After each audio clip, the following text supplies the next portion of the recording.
Let's peel off the smart cover.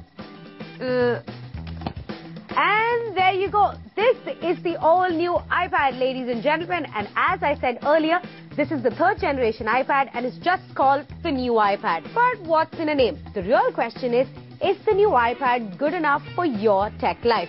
Before the review, let's check in with the specs and see what it has to offer.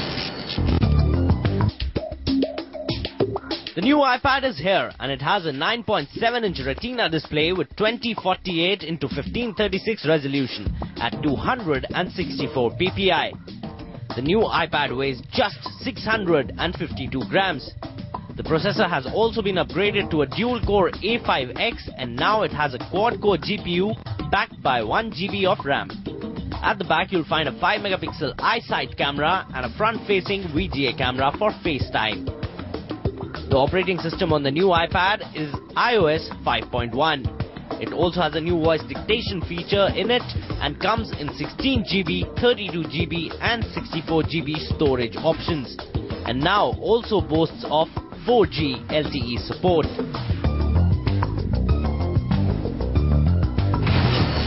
So now that you're armed with all the information, let's get straight on to the review.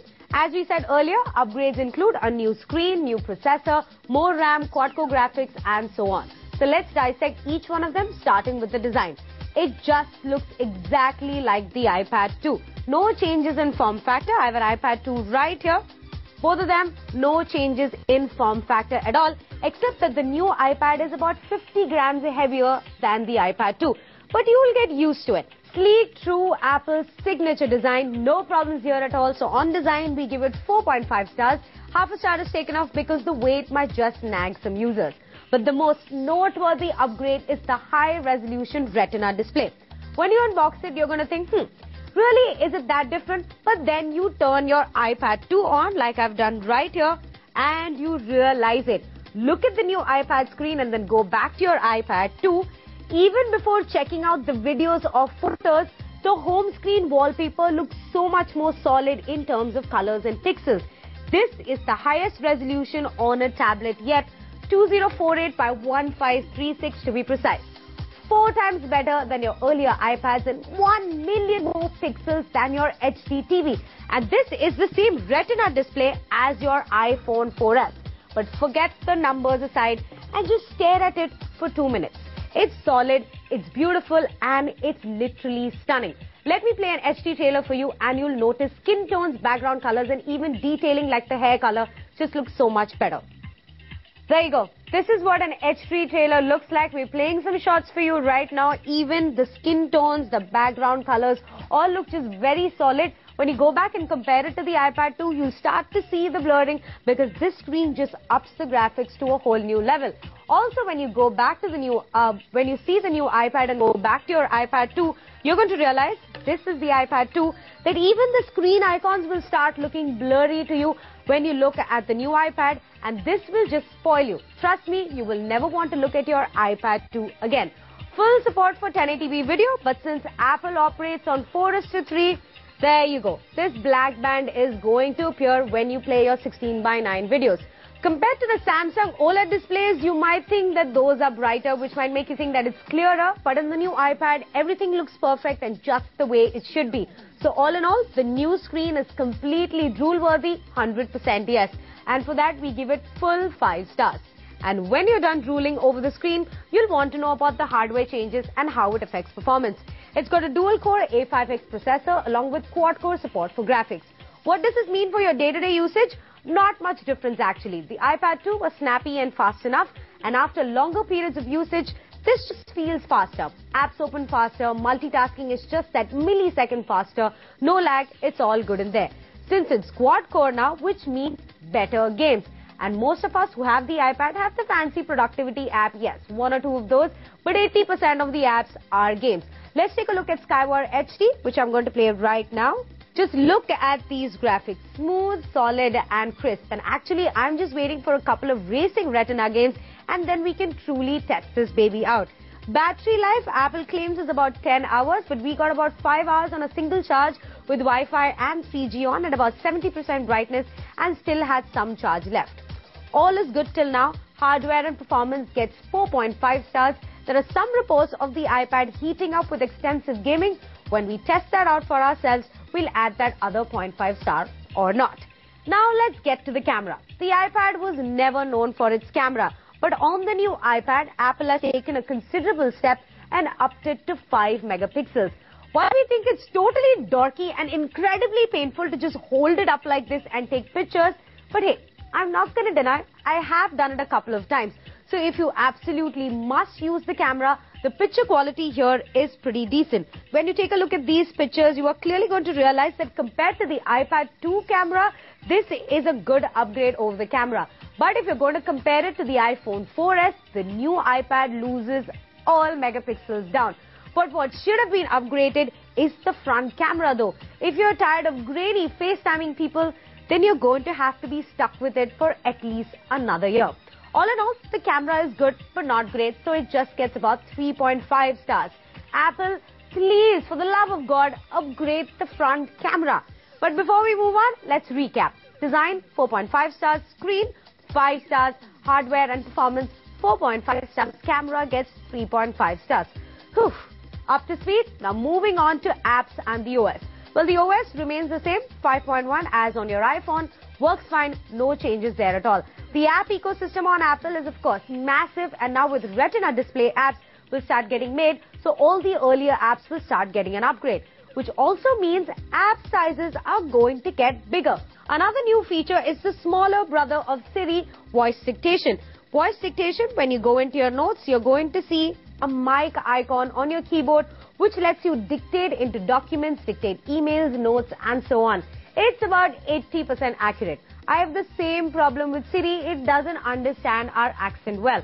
But mind you, you're going to have to be connected over 3G or Wi-Fi for this voice conversion to work, as it's done on Apple's remote servers.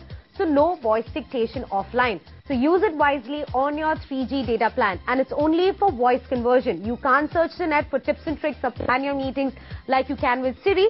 But I would have actually liked to see Siri on the iPad. It just makes more sense here. Bigger screen, more reading, better typing into emails. Maybe the next version will have it. So taking all of this into consideration, we're giving the new iPad on the apps and the OS at about 4.5 stars. Now let's ease the load a little bit and tell you what it has in terms of connectivity. So even though it's made for 4G LTE networks, of course they're not there in India yet, but your 3G SIM cards will still work. Do not worry at all. Wi-Fi and 3G all work okay, and if Apple sticks to its pattern, which it mostly will, then the new iPad should be priced at about 29,000 rupees onwards. Now you know the price, the specs, the camera, everything. So should you buy this third generation iPad? Absolutely yes. If you haven't gotten yourself a tablet yet, then go out and buy the new iPad. No debate there at all. And if you've already got the iPad 2, then don't look at this new display. Stay away, because if you have the money to upgrade, by all means go and please buy the new iPad. And if you're gifting one to your parents or even say a younger cousin who really doesn't care much about the screen, then buy the iPad 2 or just palm off your older one. The iPad 2 is cheaper, yes, but spend that extra 5,000 rupees and stay with the curve. Our final rating on the iPad is 4.5 stars. It's the best tablet out there in the market. Now that we know that the new iPad is one heck of a device, the iPad wouldn't be all that without its app ecosystem. With the new Retina display, how is it going to affect your app experience? What will developers have to do? To answer all of this, we have Vishal Gonda, CEO of India Games, on the show today. Vishal has been an iPad man since the first iPad, and India Games makes some pretty awesome games like Bruce Lee and also IPL for iOS. Vishal, thank you so much for coming on Technoholik. First off, you've been developing apps for the iPad, so what do you think of the new iPad and the Retina display?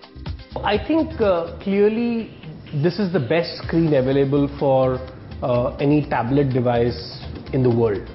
From the perspective of resolution, from the perspective of the graphic processing speed, I think the 1 GB RAM and the chip and the quad core and their graphic chipset is pretty much the state of the art. I think there was a time when the Tegra chipset from NVIDIA and there were certain other chipsets which were better than the iPad 2 in terms of performance. but I think the iPad 3 takes it to a completely different level. So I think clearly what it means for app developers is that we will be able to deliver a much superior app consuming experience for our users. And plus the camera resolution, the higher end camera resolution is going to help a lot of other apps, especially which are going to use the video or the camera features, because right now the iPad 2 definitely lacked in the camera resolution. So what does this mean for developers now? What hurdles will you face with the upgrade process? And since the iPad only has a limited amount of storage, app sizes are going to go up. What does this mean for the user? Actually, it's not about whether the storage is, the storage is not that much of an issue. I think people will have to create smarter apps and use techniques which are able to get us higher resolution images. So for example, a lot of the uses vector graphics and not raster graphics, and vector graphics can be easily scaled to higher resolution. So I think clearly it means that we need to be using smarter development techniques and getting very high quality apps.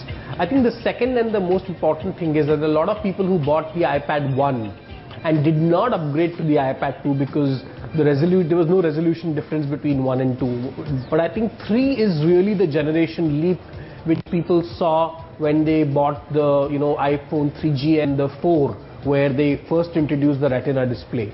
And today, if you really look at it, that if you start consuming apps on the 4, the iPhone 4 versus the 3, which is not the Retina display, you can clearly see the difference.